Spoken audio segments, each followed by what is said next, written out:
Hello friends, কেমন আছো সবাই? অ্যাকোয়া প্ল্যানেট বাংলায় তোমাদের স্বাগত জানাই। এই হচ্ছে আমার সেই মাছের সেট আপ। অনেক দিন পরিচর্যার করা হয় না ঠিকঠাক মতো। নোংরা হয়ে গেছিলো, অলরেডি মাছ কিছু বিক্রি হয়ে গেছিলো, বাচ্চা কাচ্চারা এসে নিয়ে নিয়েছিল। তো মাছের সংখ্যাও কমে গেছে। এখন এগুলো সব ঠিকঠাক করে নতুন করে সেট আপ করতে যাচ্ছি। এই সেগুলো তোমাদের সাথে শেয়ার করি। এখানে গোল্ড ফিশের ট্যাঙ্ক ছিল, এখনও আছে। গোল্ড ফিশের সংখ্যা একটু কমে গেছে, কিছু ছোট গোল্ড ফিশ এনে ছেড়েছি, আর এটা পরিষ্কার করা রয়েছে। আর এখানে কিছু বাচ্চা দিয়ে দিয়েছে, আমি মাঝে কয়েকদিন কাছেই আসতে পারিনি। এই দেখতে পাচ্ছ নিচে কতটা, বোঝাতে পারবো। ছোট ছোট অনেকগুলো বাচ্চা হয়ে আছে, এদেরও সেইভাবে খাবার পরিচর্যা করা হয়নি। এই বাচ্চাগুলোকে সব আলাদা করব। আর এই ট্যাঙ্কটা তো পরিষ্কার করছিলাম। আর এখানে এখানে কোনো মাছ নেই, এটাতে কোনো মাছ নেই। হ্যাঁ, এইগুলোতে যে বাচ্চাগুলো ছিল সেগুলো এখানে তুলে রেখেছি। মলি গাপ্পির বাচ্চা ছিল, এগুলো একটা পাত্রেই দেবো। এগুলোকে খাবার দিয়ে ঠিকঠাক পরিচর্যা করে তাড়াতাড়ি বড় করে ফেলবো, এবং শীতকাল যেতে যেতে এগুলো রেডি হয়ে যাবে। এগুলো দিয়ে আবার নতুন ব্রিড নেব। এখানেও ফাঁকা রয়ে গেছে, এটাও ফাঁকা রয়ে গেছে।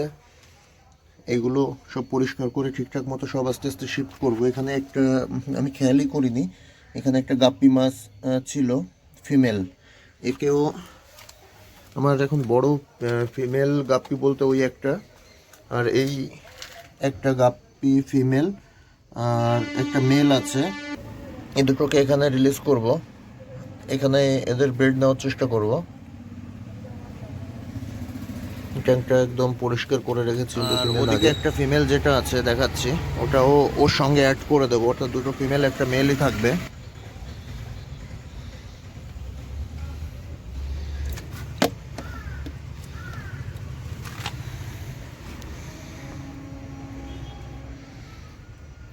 তোমরা দেখতে থাকো এদের হাই প্রোটিন ফুড আর ঠিকঠাক পরিচর্যা করে কত তাড়াতাড়ি খুব সুন্দর ব্রিড আসে। মাত্র দুটো ফিমেল একটা মেল থেকে কতগুলো বাচ্চা নিয়ে আসি যদি ঠিকঠাক মতো পরিচর্যা করতে পারি। এদেরও এখানে দিয়ে দেবো। আর এই বাকি যেগুলো খালি আছে এগুলো পরিষ্কার করে, এখানে খুব বেশি না, বিভিন্ন প্রজাতির মলি বা গাপ্পি এগুলো রাখবো। এখান থেকেও দেখো কত বাচ্চা আসবে। আমি আগে কিছু মাছ অনেক বাচ্চা কাচ্চারা চাইতো দিয়ে দিতাম, বিক্রি করে দিতাম। তো এখন এই মুহূর্তে সেগুলো করব না, তোমাদের দেখাবো কিভাবে সংখ্যায় কত অল্প সময়ের মধ্যে অনেক বাড়িয়ে ফেলা যায়। আমার এই ট্যাঙ্কটা অলরেডি পরিষ্কার আছে, জলটা পরিষ্কার করেছিলাম। আমি এই বাচ্চাগুলোকে, এখানে প্রায় 20-22টার মতো বাচ্চা আছে, এগুলোকে এখানে ট্রান্সফার করব। আমি অলরেডি ছেড়ে দিতে পারি, টেম্পারেচার একই আছে। দেখো এই বাচ্চাগুলো কত দ্রুত বড় করে ফেলি। এদের ঠিকঠাক পরিচর্যা করলে আশা করি, যদিও শীতকালে গ্রোথটা কম থাকে, তারপরও আশা করি খুব তাড়াতাড়ি এদের একটা ভালো গ্রোথ নিয়ে আসতে পারবো। এবার দেখতে থাকো, এর পরের ভিডিওতে দেখাবো এই পাত্রগুলোতে কিসের কোন পেয়ার, খুব বেশি না, 2-3 পেয়ার করে ছাড়বো এবং তার থেকে ব্রিড নেওয়ার চেষ্টা করব। আর এখানে যে বাচ্চাগুলো আছে এগুলো এখানেই রাখবো, জলটা কিছুটা সাইফন করে নেব। এবং শীতের সময় খুব বেশি জলের টেম্পারেচার ওঠানামা করলে প্রবলেম হতে পারে।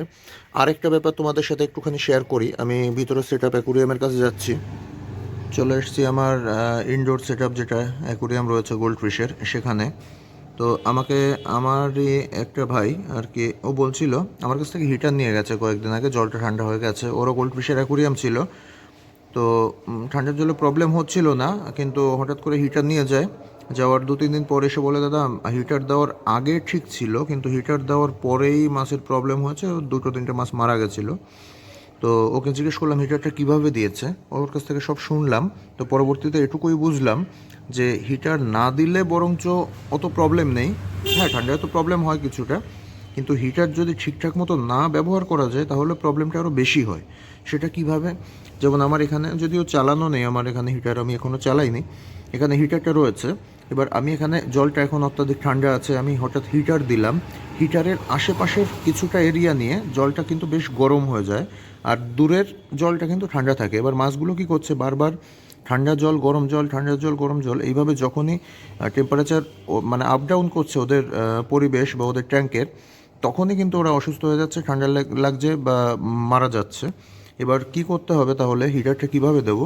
কোনো একটা হিটারের নিচে কোনো একটা এই যে বাবুল স্টোনগুলো, যেমন বাবুল উঠছে, বাবুল স্টোন দিয়ে দিলে কি হয়, তাহলে হিটারের পাশের জলটা যে ঠান্ডাটা থাকে, জলটা সাইকেল হয়ে আস্তে আস্তে করে, যেহেতু বাবুলটা উঠছে, জলটা নিয়ে কিছুটা উঠছে, জলটা ওলটপালট হচ্ছে, পুরো জলটা ঠান্ডা থাকে, এক টেম্পারেচার থাকে, গরম হয়। তো সেই জন্য বলছি, যদি শুধু হিটার স্থির জলে এইভাবে হিটার দেওয়ার থেকে হিটার না দেওয়া ভালো। জলটা যদি একটুখানি সাইকেল করা হয়, একটুখানি মুভমেন্ট করে, তাহলে হিটারে পুরো জলটা একরকম টেম্পারেচার থাকে। মাছের একটু ঠান্ডা বা একটু গরমে খুব প্রবলেম হয় না, কিন্তু টেম্পারেচার আপ ডাউন ওঠানামা করলে হঠাৎ করে, সেটা মাছ বলে কথা না, যে কোনো আমাদেরও এই ওয়েদার চেঞ্জের সময় যেমন অনেক অসুস্থ হয়ে পড়ে, ঠান্ডা লাগে, অসুবিধা হয়, তেমনি মাছের ক্ষেত্রেও হঠাৎ করে জলের টেম্পারেচার হাই বা ডাউন এই দুটো করা যাবে না। যা করতে হবে, স্লো মোশনে ধীরে ধীরে করতে হবে। তো এই একটা মনে হলো যে একটা গুরুত্বপূর্ণ, যেহেতু এখন অনেকেই হিটার ব্যবহার করবে, তার জন্য এটা জানালাম। আর একটা ব্যাপার, যেটা চ্যানেলটা, আপনাদের চ্যানেল, সাবস্ক্রাইব করুন, পাশে থাকুন।